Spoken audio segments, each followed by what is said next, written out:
History of the Sanctuary of Pompei, Part 7. Chapter 11. The Day Set by God. The extraordinary occurrence that had transpired in the Miccio Vestarella household soon ran from mouth to mouth throughout the district of St. Teresa of Capodimonte and the quarter of Montesanto. The impression it created was intense. The Virgin employed this means to predispose the hearts of the good Neapolitans in favor of her work. In my heart and in that of the Countess there was an actual fever of excitement burning. We thought of nothing all day long but the Church of Pompei. We spoke of nothing else than of the ways and means to push the work ahead with the same alacrity with what had been begun. Our Lady, said we, wants the Church, and to this purpose she performs miracles. Therefore no human or diabolical power can stand in its way. But how raise the sacred walls without the ground on which to build? Here we were always brought straight up against the same old obstacle. We again turned to our ecclesiastical superior for a counsel, so that he might show us what path to choose in the name of God. The holy prelate, on hearing these new marvels and the wonderful manner in which the divine bounty clearly manifested its wishes regarding the erection of a new church, could not check the flow of his tears. His answer was brief and precise, so that it united every knot. After the many attempts made, said he, to obtain a diminution of the price, nothing remains to be done but to pay the price demanded by the proprietor. My advice is to buy the land, and at any price, and let it be that which lies to the side of the parish of the most holy Saviour of the province of Naples. The pastor had spoken. There was no need of wavering or of discussing. We again took up the propositions for the purchase of the land. We acceded to all pretensions of the lessee, of the holder, and of others, and we fixed the day for the making out of the necessary papers before the notary. That day, pre-established by God and by him, destined to open a series of so many and great marvels, must have been a day of rejoicing in heaven. In that day we can foresee none of the wonderful events which were to transpire, nor could human mind soar to the greatness of future portents. This is God's usual way of conducting matters. He always acts when man least expects him to. Even his mercy reaches and touches man when he is hoping for the very least. Each and every one of us, if we only go back a little and question our memory and our conscience, can bear witness to this fact. God came along his creatures, and his advent was silent and unobserved. No one could have believed that the Redeemer of humanity was already hidden in that poor family which had come up from Nazareth to sign its name on the Roman register, and was on that same night to appear to the world. Another mode of divine operation is silence. God works in silence. The generation of the eternal Word takes place in silence. In silence God descends into the bosom of a creature of his, and becomes the God-man. And in perfect silence does he perform the greatest miracle of grace, when he changes his heart of the sinner into the heart of a saint. And in silence Jesus performed his greatest wonder, argument of his divinity, his resurrection. And so, too, the greatest works to which man may lay his hand on are conceived in silence. Noise is peculiar to man, who tries to help himself by a high-sounding voice, by violent gesticulations, and by great efforts, signs of his own impotence, so that the more man withdraws into silence, the closer he draws to God, the more easily he finds God. Whoever had seen a few individuals in a room before a notary public sign an instrument of purchase of 12 acres of land could never have foreseen to what a new era of mercy shown to man from the abandoned waste of Pompei the simple act was a forerunner. Were it not that, as Faber remarks, all great and divine events, when about to take place, so fill the spirit of man that without his own knowledge he becomes a prophet, and our spirit, inundated by a new and powerful joy, filled with the burning thirst to see the temple of the Lord soon built, feebly divined that something strange and unaccustomed was about to transpire. It ought to have been for us a day of rejoicing, and a worthy of note, such as it was. On the 30th day of April 1876, a day sacred to my beloved St. Catherine of Siena, the deed of purchase was signed by which we obtained the ground on which to build the house of the real God in the land of Pompei. My sweet saint did not forget this little sign of my love. 3 years later, as I will relate in the history, I received, by her intercession, a new lease on life.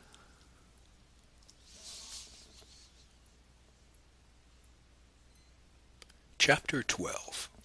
The Archangel of Mount Garo. The deed was not yet signed when I proposed to the Bishop of Nola to fix the day for the solemn consecration and laying of the cornerstone of the Temple of Pompei. "We must choose a feast day," remarked the venerable prelate, "so that the farmers of the valley can be present at the ceremony, and it appears to me that the first Sunday of next May, which will be the 7th of the month, would be a suitable day." "No, if you permit me," I answered.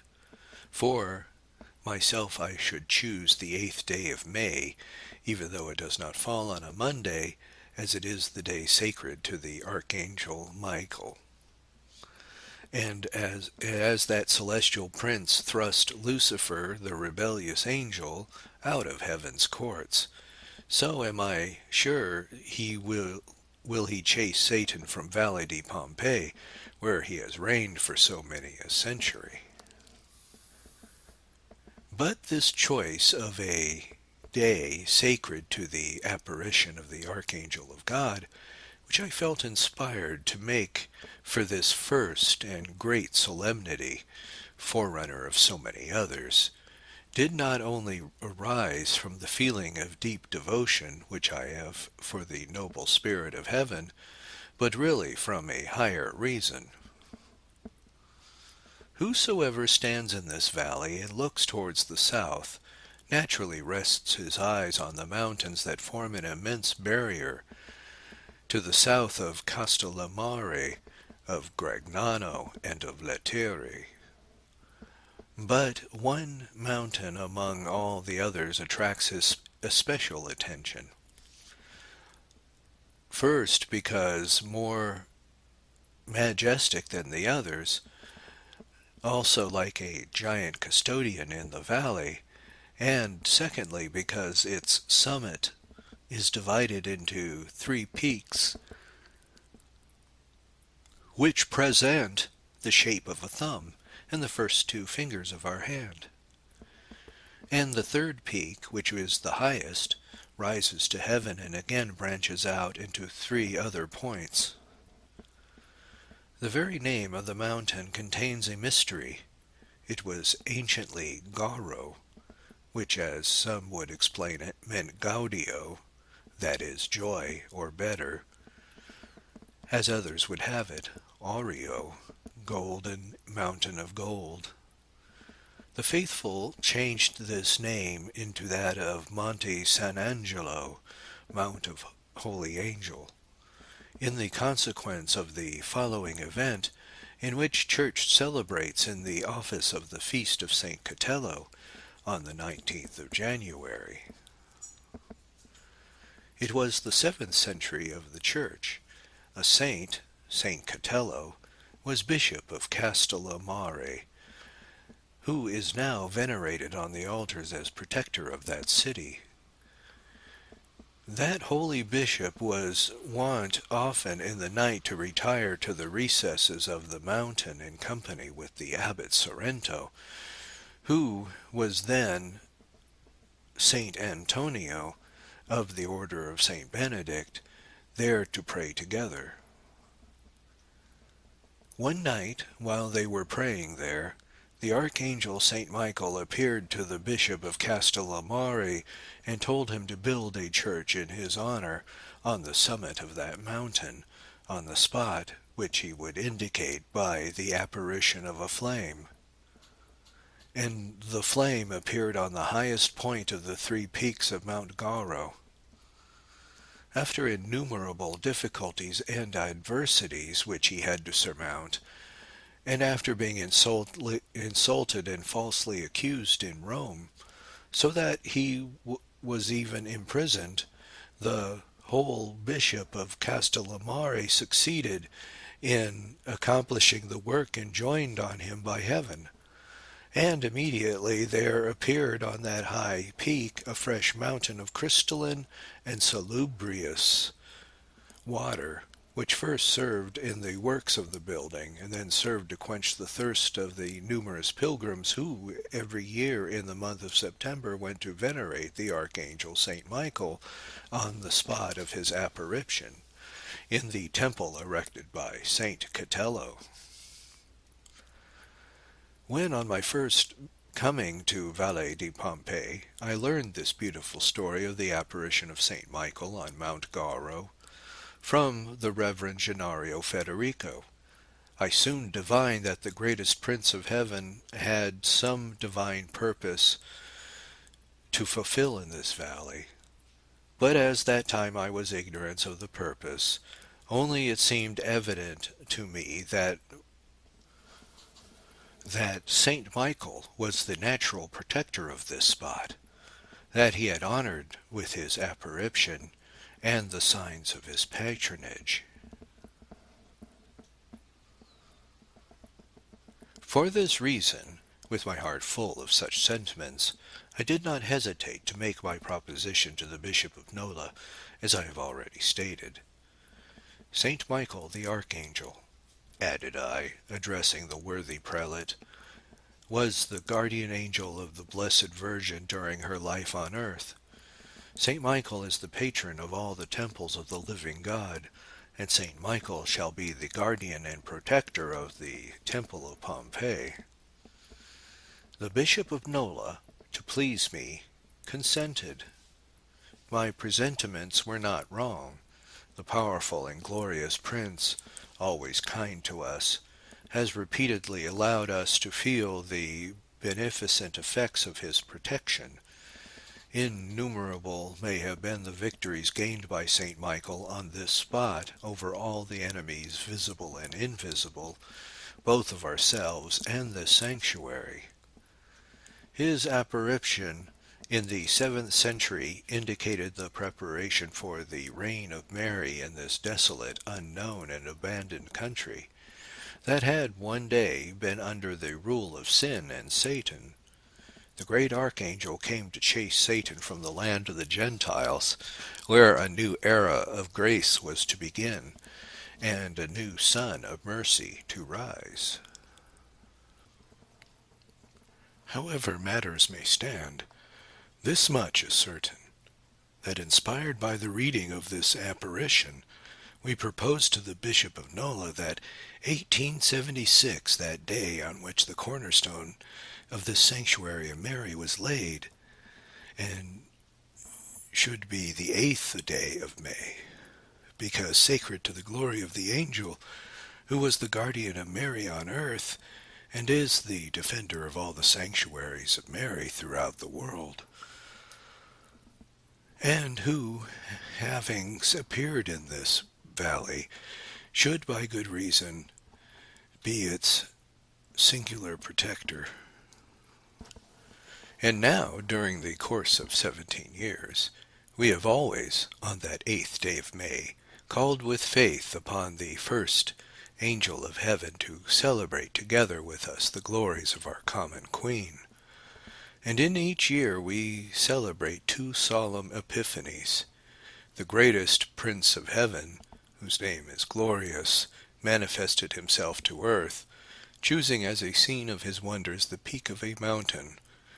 The greatest Queen that heaven and earth have ever had has manifested herself to the sorrowing sons of Eve, choosing as a center of her marvels the humble valley of a buried city.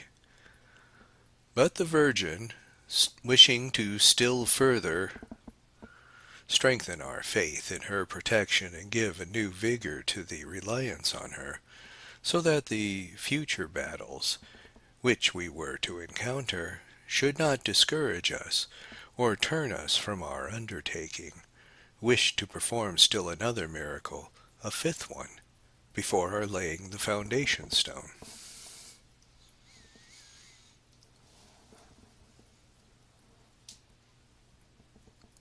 Chapter 13.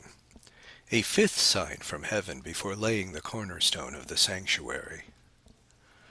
The Reverend Anthony Verone, 56 years of age, and residing in the Naples and in the Vico Paradiso alla Salute, number 65, towards the middle of April of that same year was attacked by malignant typhus, complicated with erysipelas and internal and external cancrene, which latter extends down to from his knees to his toes, and hideously deforming his hands, his face, his whole mouth, and even his tongue, made him an unpleasant sight to look on. And so going from bad to worse, on the 23rd of April, at the end of his strength and despaired of by the doctors, he took the last sacraments. The attending physician, Dr. Vincenzo Marsiglia, continued to draw from his mouth strata of cancrene.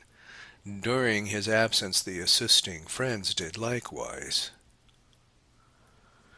A consultation was held with the professors, Raphael Valieri and Clemente del Gaudio, and all declared that nothing more was to be hoped for from human art, that divine power alone could save him from inevitable death. Various persons present at the consultation were auricular witnesses to these words.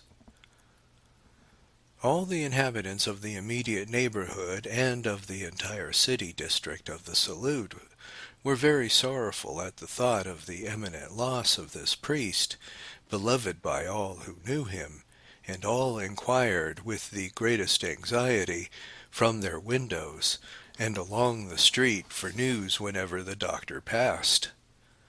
Don Federico Caprioli, hearing of the many miraculous favors obtained in Naples through the offering made to the new church in Pompei, still felt a hope, and that very day, which was a Sunday, he begged the Countess to go to the house of the dying man and obtain from him a vow in case of his recovery.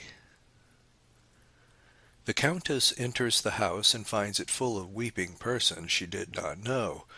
Among them were the Messieurs Vincenzo Barone, Enrico Sorrentino, Vincenzo Marziano, the priest Vincenzo Variale, the Reverend Raphael Guglielmini, the Reverend Pasquale Barone, Joseph Labano, and many others who were expecting every moment the now inevitable death of their friend.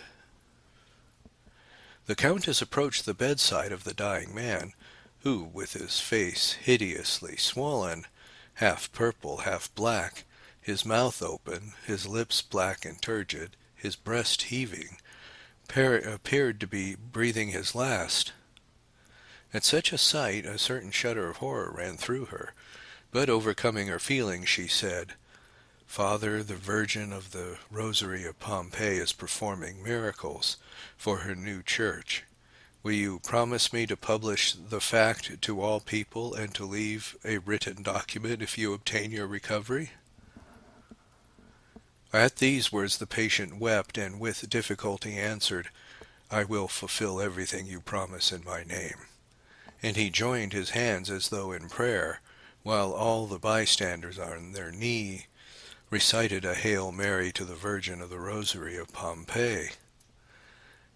All were weeping, and the Countess added, "Have faith. Our Lady will grant you your request."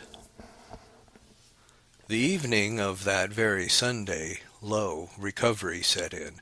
The cancrene began to detach itself, and the body, the face, and the mouth to be covered with new skin. Even the fingers began to grow new nails. Restored to health and thinking all to have been a dream, even the visit of a lady who had spoken to him of some church to be built in Pompei, he thought to fully satisfy his devotional duty by celebrating a Thanksgiving Mass in the Church of St. Nicholas Tolentino, where there is a Virgin of Lourdes greatly venerated, and thus reasoned with himself, "It is all the same, Lourdes or Pompei, the Virgin is the same, and I will save myself a trip to Pompei." But the Queen of the World, who for some high purpose had chosen this spot to be particularly honored in preference to so many others, and wants her children to come here to pray to her, allowed that we will now relate to happen. It was the 12th day of June, and the Countess, together with ourselves, having been informed of the priest's recovery, went to see him in order to obtain the promised document, and such offerings as been able to collect from the faithful. But to our great surprise we learned, and afterwards saw with our own eyes, that the priest was again abed, tormented by a raging fever and severe pains. Surprised and sorrowful, we asked the cause of this new illness, but no one could give any reason. We asked him what he had done for the Church of Pompei, and learning that he had given the matter no thought, we did not hesitate to remind him of his promises and begged him to carry them out so as to regain his health. He then promised to publicly announce the miracle and to go to Pompei and relate it to the bishop and all persons there. And that night, when it was feared he would grow worse, he suddenly became perfectly well, so that in the morning he rose and left his house to celebrate Mass.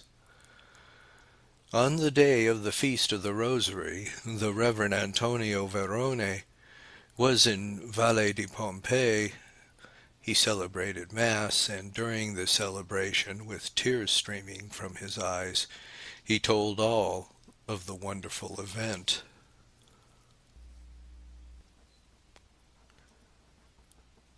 Chapter 14.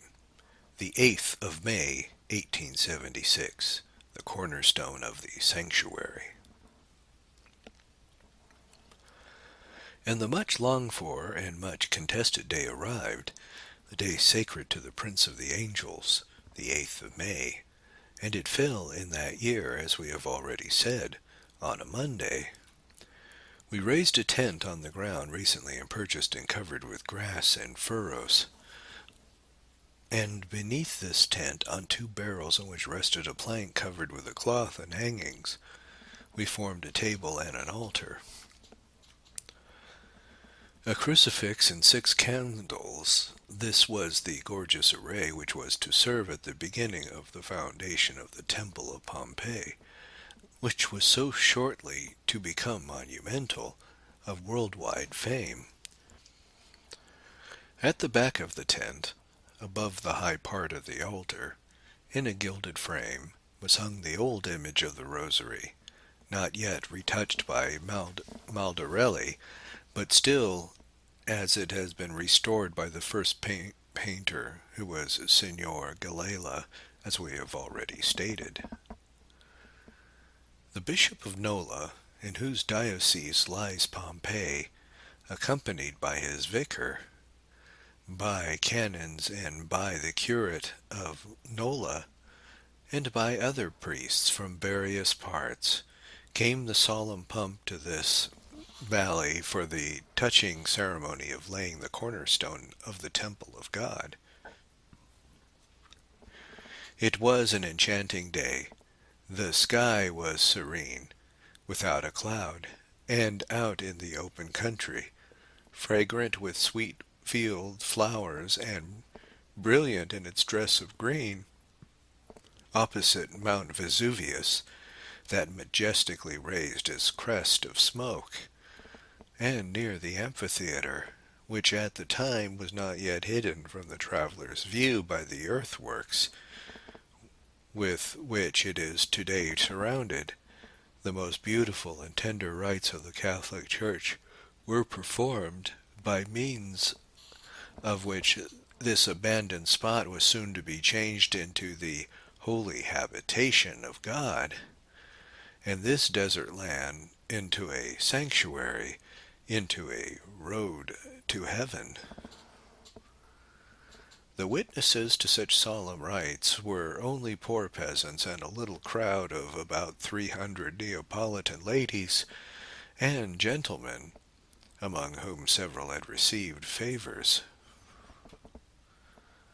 Among others who were to be seen, the families of the Messieurs Miccio and Vastarelli, together with Madame Concetta, restored to life by the Madonna of Pompei.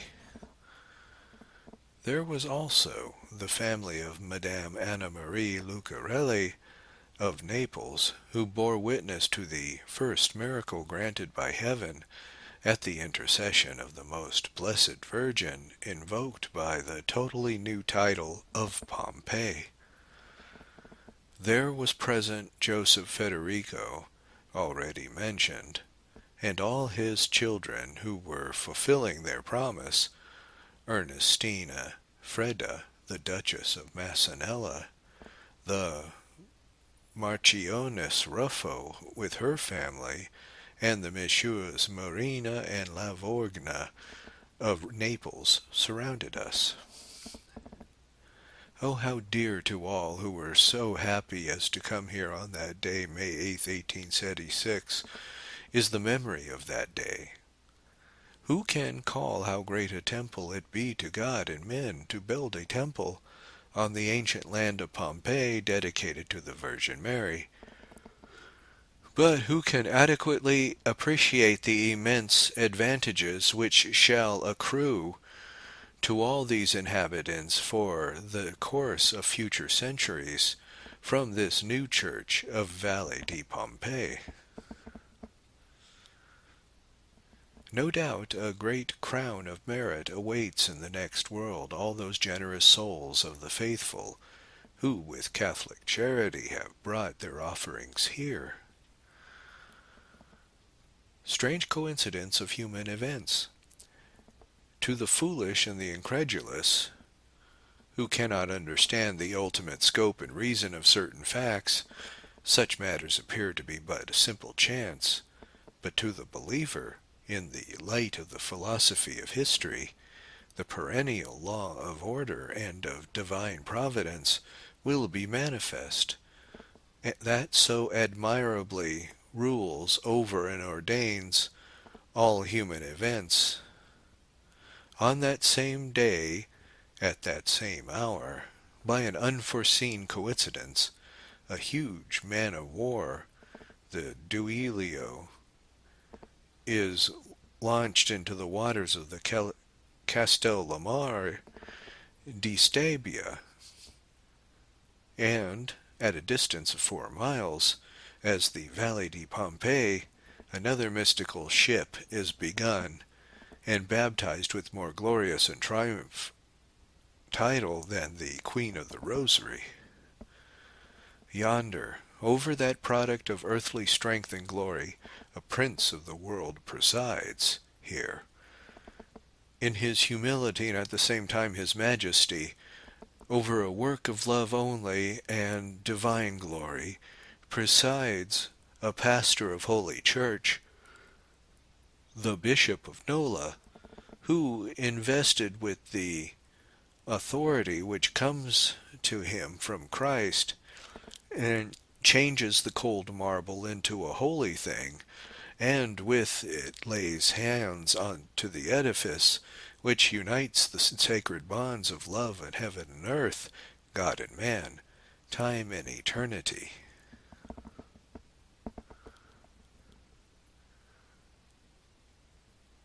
Again, that formidable vessel, ironclad, is intended as an instrument of death. This holy vessel, a work of love and peace, will be the means of giving eternal life to many sinners, who will be cleansed in the fountain of penance, to many afflicted mothers and widowed wives, who will here obtain eternal peace for the souls of their beloved departed, too many sick and languishing, afflicted and dying, who will here find the life-giving balsam for their wounds, relief for their anguish, help in all their trials, and the return of ebbing life. In Castellamare, an immense crowd of people from every part, great movement and bustle, great confusion by land and sea, banners and decorations, joyful applause and the happy strains of music, flowers and light, gay apparel and the display of fleeting beauty. In Valle di Pompei, poor peasants and the simple women, crowds of bright and active children, and people of a ripe old age, on whose face shines the pure joy of the soul and an affectionate and tranquil piety. No other sounds but the lively ringing of 2 small bells, which from time to time with their gay peals announce a religious festival to the surrounding valleys. No cry of enthusiasm, no noise of any sort, but the sweet and mournful silence of the verdant fields, interrupted only by placid and fervent prayers of the faithful who, moved even to tears, unite their voices to the eternal chants of the angels, who certainly glorified God in the same spot, destined to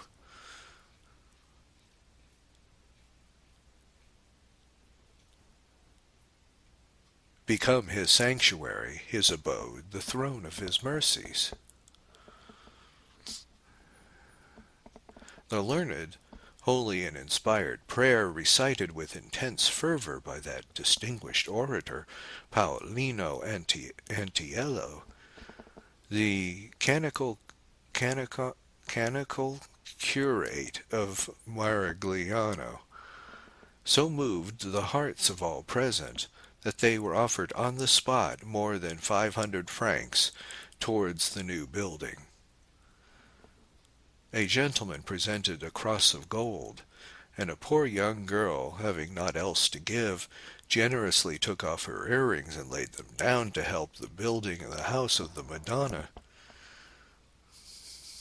It was 11 o'clock in the morning, and the bishop was blessing the cornerstone. The air was tranquil, not a breeze blew. All was wrapped in the religious silence. when suddenly, while cutting at this point of the knife the sign of the Holy Cross on the marble, there was heard a creaking of branches, a murmur of wind, which, blowing about the bushes and growing stronger and stronger like a small whirlwind, soon developed all an intense cloud of dust. It was as though all nature felt the power of the cross of Christ. Shortly after we all, who had been prostrate on the ground, arose and forming a sacred procession, we followed the good bishop of Nola, who, surrounded by the Levites, went to place in its cavity the first stone of the sanctuary of Mary, intoning the litany of the saints. At that very moment the boom of the cannon was heard, which, saluting the earthly king in Castellamare, the resounding through the valley di Pompei, seemed with its deep voice to venerate the accomplishment of so celestial a ceremony, and to salute in its language that cornerstone on which was to be built the Church of God. Thus on this desolate land was planted the banner of the cross, emblem of blessing, of civilization, and of redemption. In the cavity dug for the first fundamental pilaster of the temple, which is the first pillar of a great arch to the left, beneath the first stone of the divine edifice, we placed some gold, silver, and bronze coins, acknowledging thus the supreme dominion that God has over earth as well as heaven, over us and our belongings. In the same brass casket containing the coins, we placed in a glass tube our written name, that of the Countess, and of the Reverend Federico, and others, who in their early times gave us valid help. It was an expression of filial confidence in the patron of the Mother of God. It was a symbol of faith in Christ our King, Master, Redeemer, and Judge, beneath whose aegis we wanderers combat, and in whose omnipotent name we will be crowned victors. Today, whosoever enters the sanctuary of Pompei and looks to the left where large aisle ends, and the base of the pilaster supporting the cupola, can read this inscription that recalls that day in solemn ceremony and indicates the spot where the cornerstone of the temple was laid. On the 8th day of May, by Joseph Formisano, Bishop of Nola, and in the presence of the founders, Bartolo Longo, Esquire, and wife, Countess Mariana di Fusco, and a coterie of citizens and patricians of Naples, the cornerstone of the sanctuary was here laid for the use of the poor peasants, which ceaseless favors and miracles have made to reach its present splendor. Not far from the amphitheater of Pompei, belonging to the city once so gay with gentle amusements and polluted with the worship of idols and of demons, and now made mute and desert in ruin and devastation, there arose finally, on the day sacred to the Prince of Angels, silent but sublime, the cross of the Christ God. Prince of Angels, silent but sublime, the cross of the Christ God, ever-bearer of life and true civilization to all nations and people. There the tired wanderer and weary peasant will sometimes rest beneath the window of the altar dedicated to the Virgin Mother, who, with the infant Saviour on her arms and the Rosary in her right hand, shows them the old remedy for all ills, the destruction of heresies, the help of Christians, She from this new throne of mercy, holding in her hand the emblem of her love and dolors, namely the Rosary of the Cross, turns to mortals and say, "O, all of you who are wearied and oppressed by sorrow, take the remedy for your wounds. Here is my crown of heavenly roses. Gird your heart with it. Offer it up every day at my feet, and I will save you from death. Your life on earth is an exile, a pilgrimage. You are dust, but my roses cannot fade and are life-giving. And I, who am the mother of sinners, will come to crown you on the day of your agony." Now the formidable ironclad, the Duilio, is launched to fulfill its destiny, and this mystical ship is nearing its completion, and needs those who shall complete it. For the former, a thing wholly material and perishable, exposed to 1,000 perils, millions of francs were spent.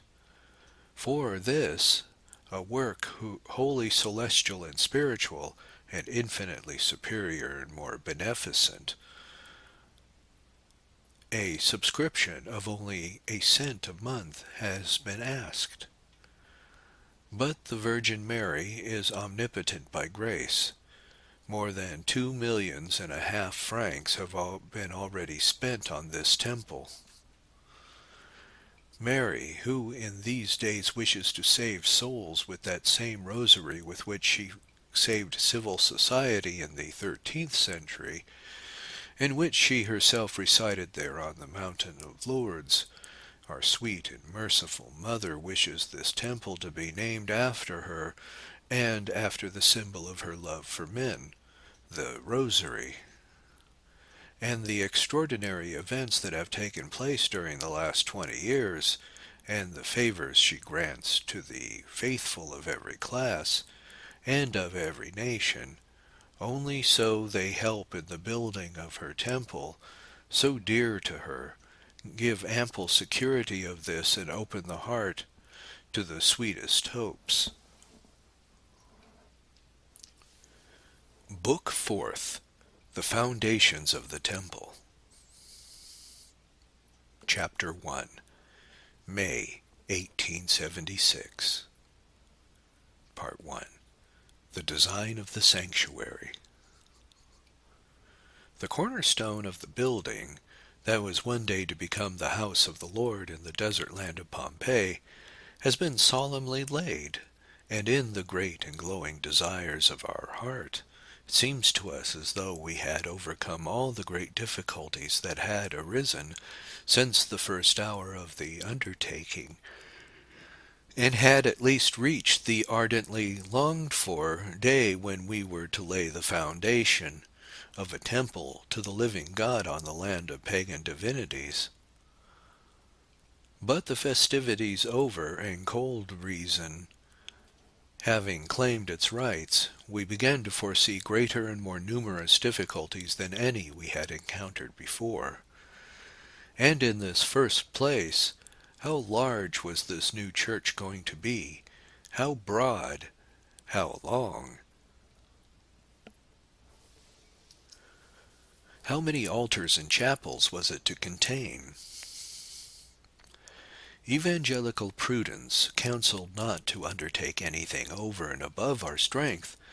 A warning from the holy Bishop of Nola was in every wise similar.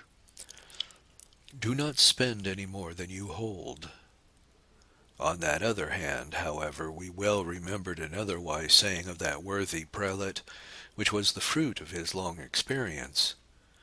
When a church is to be built from the very foundations, it is not the present number of inhabitants of a place that one must consider, but the increasing number they will amount to 20 years thence.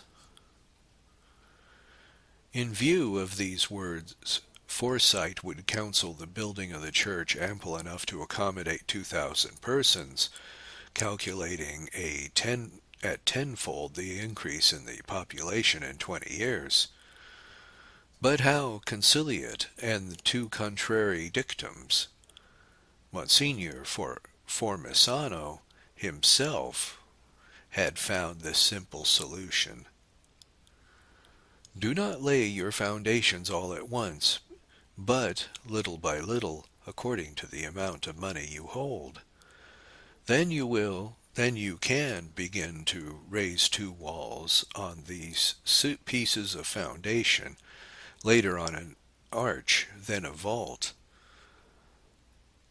Between the two lateral walls temporarily rise a third one to enclose them, and behold, a little church is built and ready. In the year following you can throw down the temporary wall and continue to build your foundations. Then the walls together with arches and another vault, and behold, the problem is to the length of the church resolved.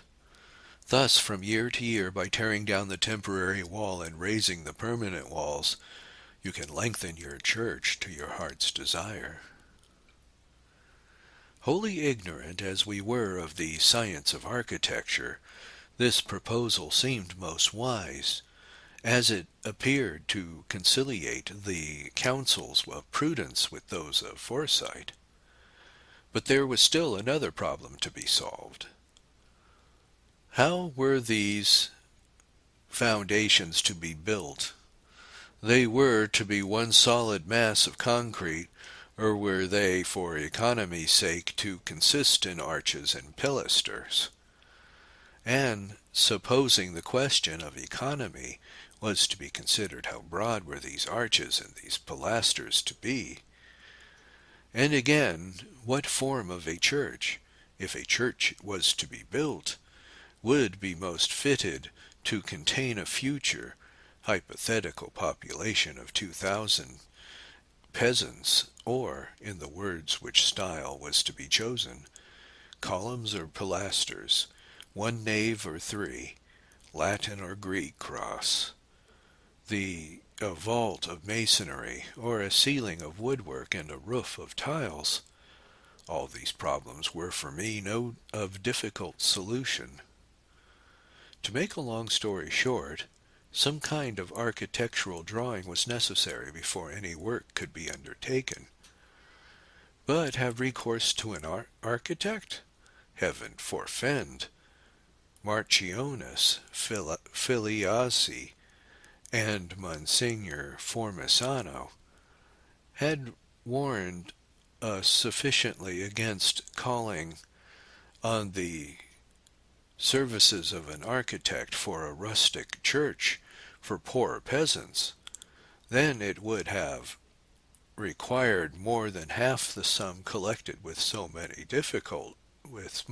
difficulty merely to pay the former's fees and traveling expenses. Better than pay out money to an architect it would be, so reasoned we, to employ the sum in the building. This had become a kind of conviction with me. Yet, nevertheless, a drawing was absolutely necessary. What was to be done? Obedient as ever to the words of the pastor, we decided to follow his counsels and to build piecemeal. In this wise we could circumvent, for the present, the first difficulty, which was to decide upon the length of the church. But how broad was it to be? I could not leave the width undetermined, or else how could the lateral excavations be begun? I did not lose my courage. The acme of all my designs was to build a church to the living God in this forsaken spot, and to lead this newborn population to invoke the Queen of Victories to their aid with the precious chaplet of the Rosary. The result would be the same whatever the style or shape of the church. Hence it was unnecessary to worry over that matter, for whitewashed walls were all that was necessary, and a simple whitewashed vault, and the country folks could enter in and worship God. Besides which, I had another thought in my mind. I had seen near Scafati a church quite spacious enough, capable of holding more than 1,000 persons, dedicated to Our Lady, with a single nave in the shape of a Latin cross, whose whitewashed walls lent it an air of joyfulness and purity.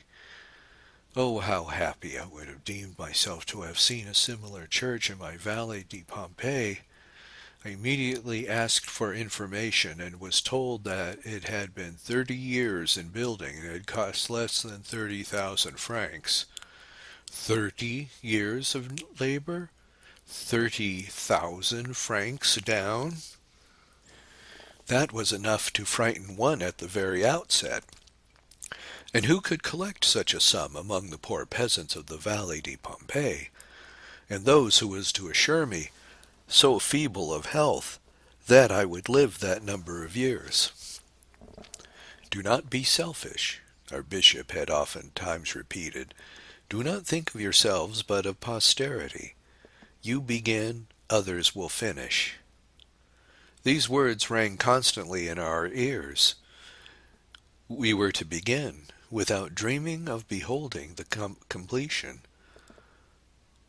Therefore, faith in the aid of Providence, and to work. We will begin, others will finish. Let the Church of Our Lady in Scafati be the model even of the future Church of Pompei, was to be very humble copy. Having come to this decision, and not knowing what else better to do, we invited our master Mason, Pasquale Vitiello, to accompany us to the church at Scafati. And one fine day, together with the countess and a priest who was a friend of ours, we betook ourselves thither, and with a roll of twine we took all the measurements as the length and breadth. Having discovered that Don Gennaro had a natural bent for mechanics, I requested him to make me a drawing of a church similar to the one we were measuring. He, without loss of time, made me a drawing on a piece of paper of an edifice supported to be a church, with a single nave and 4 chapels. To be perfectly frank, that drawing must have been very grotesque, as having shown it to several professional architects, and it roused the greatest hilarity. But to us, brimming over with impatience, and sorry to lose even an hour, it appeared more than sufficient to begin the work on.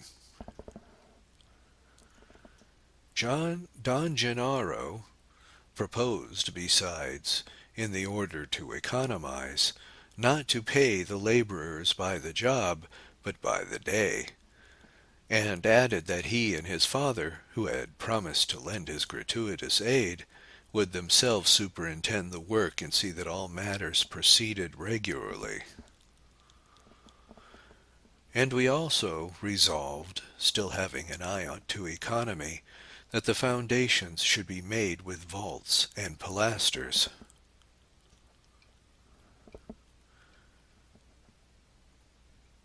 Part 2. The first stones carried on men's shoulders. In order to carry out the work with as little expense as possible, the old pastor of Valle di Pompei, whom we have already presented to our readers, decided to invite on the following Sunday all the farmers and teamsters of the valley to offer some of their labor on holidays, other a cartload of stones, others still a little mortar and any other building material. Not more than 500 yards from the spot where the church was to rise, a small quarry of volcanic stones had been opened by one of the custodians of the excavations of Pompei, Pietro Paolo Vitiello by name. who, at his own expense, and in order to build himself a house, already prepared a certain provision of these stones. And when he witnessed the ceremony of laying of the cornerstone and of the new church, he decided within his heart to offer this holy work 12 cubic meters of stones, and merely awaited the carts to transport them. On the Sunday following the 8th of May, having gathered together all the population of the valley, the reverend pastor rose to preach and thus addressed the congregation: God, my child, has taken pity on you, and has just deposed that a church rise in your midst while you can worthily congregate and become good Christians. It is most meritorious in man to build a church to the living God, and hence every one of you should feel honored to help, as far as in him lies, towards the building of a house, wherein it is to dwell the Most High. And the custodian of ancient Pompei has offered to furnish a certain quantity of stones. It would be most meritorious work of penance and piety if you were to transport these stones on your own shoulders, as a symbol of your subjection to the God of heaven and earth. The words of the priest fell like good seed on fertile ground. Every single person there, men and women, young and old, followed the desires and example of their pastor. The venerable curate took the lead, and behind him follow, as though in a procession, the two priestly Federico brothers, then the countess with her 4 children, all the servants of the house, all her farmers, and the mingled crowd of the inhabitants of the valley, boys and girls comprised. It was indeed a touching sight to behold so many persons of all ages returning along the provincial highway that was from Naples, leads to Salerno, all bowed beneath the weight of stones that with humble and sincere faith they carried on their shoulders, regardless of all human prejudices. I too was among the number of those fortunate ones, and carried my stone on my shoulder. And perchance that noble family had borne me the fruit of having the infinite joy to behold the house of the Lord almost completed. The Countess and her daughter, Joan, also carried their stone, and 12 years later the latter was to owe her life to that very church, a stone towards the building of which she had carried on her arms. The firstborn son, Count Francesco di Fusco, had the same honor, and he too, 15 years later, through prayers offered up in that very church, returned from death unto life. Oh, how bountifully God rewards even those in his life, those who serve him, and with what a paternal eye does he look upon to help raise temples and altars to his name. Each and every one of us in that moment was animated by the inexpressible faith. Our minds could most certainly not foresee the future destinies of that rustic church about to be erected for poor peasant folk. No, but all the absorbing thought was to have God adored in this spot where he was so little known, and to remind unto him those acts of homage, love, and adoration which the very creature owes to his Creator.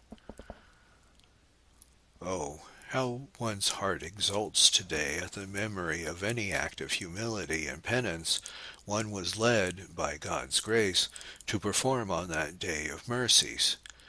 To think that we, with our own hands, placed a stone in the foundations of a temple to the Lord, and of what a temple, of a temple that only 18 years afterwards was to be declared by the visible head of Christianity a pontifical sanctuary. If on that Sunday, the 14th of May, 1876, some skeptic had beheld a certain person on the country highway from Naples to Salerno, with heaving chest, and wet with perspiration because of the burning rays of the May sun, stopping from time to time to take a breath, and to deposit the heavy stone he carried on the parapet at the side of the road. Then he again lift the weight and hurry forward as though impelled by some unseen force. That sceptic would undoubtedly have mocked and derided him, while he, at that time, absorbed by one sole feeling, that of faith, would most probably have disregarded the result. Today, 19 years from that date, after the numberless signs of mercy shown from the temple of Pompei to the world, one would lay down one's burden by the wayside, and with gentle force, lent by love of Our Lady, draw the scoffer here to the feet of her, our Mother, to behold the wonders of the Lord in the land of the Gentiles. The serene and kindly glance of our Queen would not suffer him to depart without a blessing, and the blessing of Mary is ever the harbinger of faith and of peace, even when it appears to bestow therewith a martyrdom. Blessed indeed is he who loves and so honors so gentle, so sweet a queen.